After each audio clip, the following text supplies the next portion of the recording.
Temu tellijaid nähakse odava prügi tarbijatena. See on see täpselt sama asi, mida ma olen näiteks AliExpressis näinud. See on meits nõme. Kui seni räägitakse sellest maksust peamiselt nii, et lõpuks ometi saab Sheini ja Temu prügile piduri peale, siis selle loo teine pool on natuke ebamugavam. Mis tundeid see sinust tekitab? Viha, nördimust. Minule on see ehite tegemine ja laatadel müümine on elutähtis tegevus. Alates 1. juulist tuleb Euroopa Liidu välistest veebipoodidest tellitud kuni 150 euroste pakkide eest maksta lisaks hiljuti tõusnud käibemaksule ka tollimaksu. 3 eurot iga saadetises sisalduva kaubaartikli kohta. Ja kuna tollimaks läheb omakorda käibemaksu arvestusse, siis see tegelikult ei ole lihtsalt 3 eurot, vaid 3,72. Aga asi on pigem segane. Maksutolliameti enda lehel on näited. 3 erinevat asja, 3 eraldi maksu. 2 sama asja, ikkagi 2 eraldi maksu. 2 sama asja, aga kui need deklareeritakse ühe kaubaartiklina, siis on ainult ühekordne maks. Mis see otsustab? Kas need on samad särgid või mitte? No vot, tegelikult see andmete esitamine on deklarandi kohustus. Ja see nüüd sõltub paljuski nüüd sellest, et kes selle deklaratsiooni esitab. Ise ma mõtleks ka, et teeks võib-olla teistmoodi on ju, aga võib-olla on seda meil hea nagu mõelda, et teeks teistmoodi. Et ta ei ole mitte läbi mõtlemata, aga see Euroopa Liit on hästi nagu suur selline monstrum. Igatahes tõrvikutega nagu siia ukse taha ei ole mõtet tulla, sest et teie ei teinud seda otsust. Kahjuks või õnneks ei ole see üldse meie otsus. Iga liikmesriik siis vaatab, kuidas seda teemat siis ellu viia. Ja ma saan ka Euroopa Liidust aru. Asi ei ole nii, et keegi Brüsselis ärkas hommikul üles ja mõtles, et täna teeme vaest elu veel kallimaks. Probleem, mida nad proovivad lahendada, on päriselt olemas. 2022 aastal jõudis Euroopasse 1,3 miljardit väikesaadetist. 2025 aasta lõpuks kasvas see number 5,9 miljardini ehk umbes 16 miljonit pakki päevas. 90% neist tulid Hiinast. Nüüd juba selle aasta esimese 6 kuuga on need numbrid veel suuremad, et 6 kuu kohta juba on 2,6 miljonit väike pakki siis kokku. Hetkel meil on siin päris vaikne, sest et mitte ükski nendest masinatest ei tööta, mis siin nagu tegelikult toimub kiirel ajal?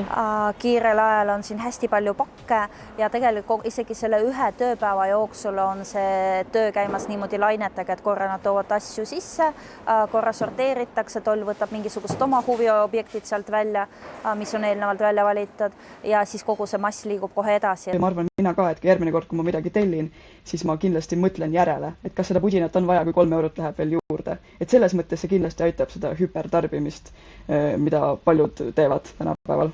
Neid pakke tuleb tegelikult iga aastaga aina rohkem ja need mahud kasvavad üsna hüppeliselt. Samuti on ringluses väga palju tehnikat, mis ei ole läbinud mingit kontrolli ja võib osutuda tarbijale ohtlikuks. Mul endal hea tuttav, kelle poeg tellis telefoni laadija sama mõttega, et me hakka 25 eurot maksma, et maksan 4 eurot ja neil sisuliselt oleks tegelikult maja põlema läinud, et täitis selle seina. Korralik kontrollitud toode ei tee sellist asja, eks ma nägin ka pärast pilti, see oli ikka selline must kängar on ju. Umbes 80% kontrollitust ei vastanud nõuatele, see on tegelikult väga suur number on ju. Küsimus on lihtsalt selles, kas 3 eurone maks iga kaubaartikli pealt lahendab selle probleemi õiglaselt.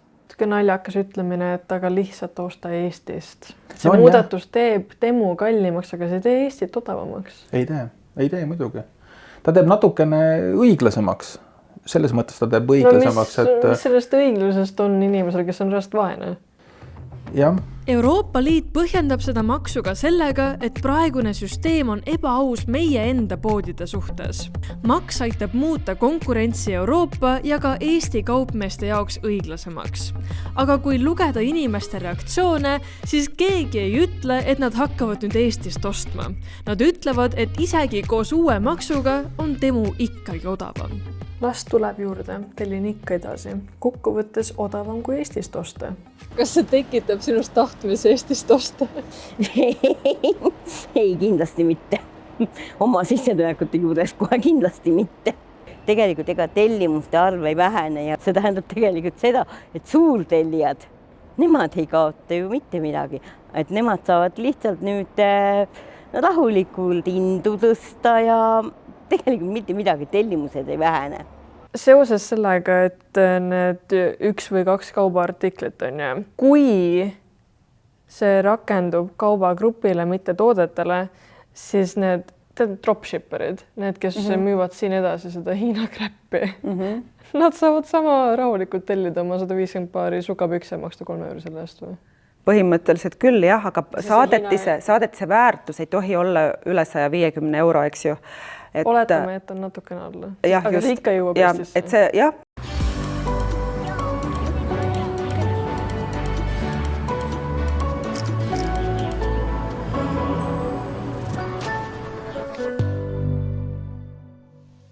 Ma tunnen, et vaese õpilasena, miks ma maksan selle vahemehe kasumi kinni, et näida eetiline, kuigi selle samast kohast. Kui sa telliksid praegu Temust oma selle kaitseklaasi versus kui sa ostaksid siit, siis mis see hinnavahe on? No ma olen tellin kaitseklaasi näiteks 3 euro eest, kus saab lausa 2 tükki. Kui ma tellin näiteks mingist mobiilipoest, siis see tihti on 20 eurot, 30 eurot. Ja see on täpselt sama, ma näen seda pilti, et see on see täpselt sama asi, mida ma olen näiteks AliExpressist näinud. Ikkagi turvalisus nagu, et tellida AliExpressist mingit juhet on ohtlik, aga kui see sama asi on kuskil üksa.ee kallimalt ja see on ikka sama ohtlik, siis... Kuidas sa suhtud sellesse, et Temu tellijaid nähakse enamasti lihtsalt kui odava prügi tarbijatena?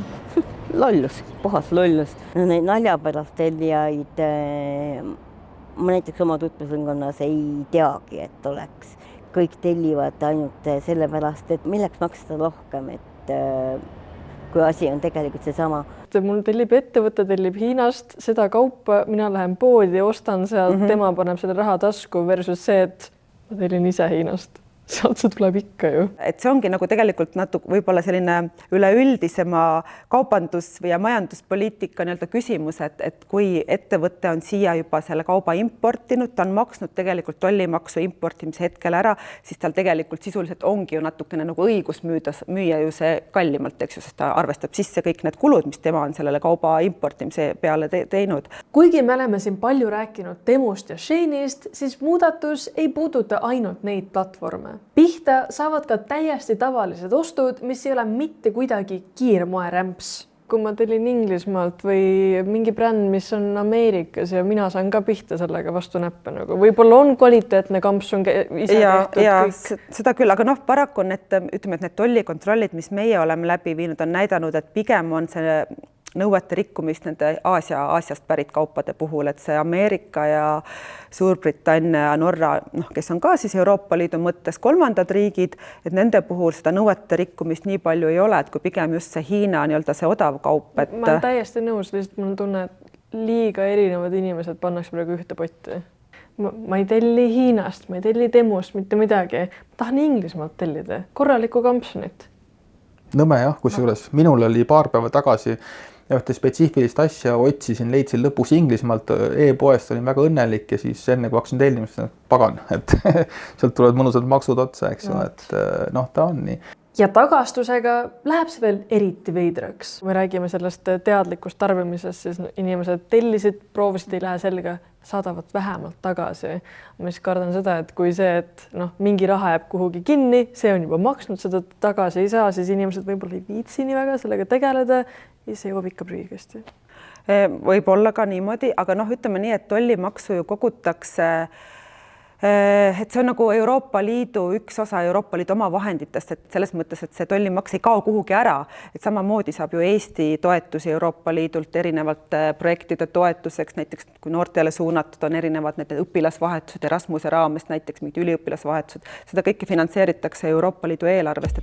Aga numbritest ja maksudest on lihtne rääkida seni, kui see on lihtsalt tarbija kuskil tabelis. Päriselus tähendab see kellegi jaoks seda, et koolitarbed jäävad tellimata ja kellegi jaoks seda, et ainus väike sissetuleku allikas muutub järsku palju keerulisemaks. Minule on see ehete tegemine ja laatadel müümine on elutähtis tegevus, kuna minul jääb töövõime toetusest ja puude toetusest peale kommunaalmaksude ja ülikorteriliini eest maksmise järgi orienteeruvalt seal 230-250 eurot.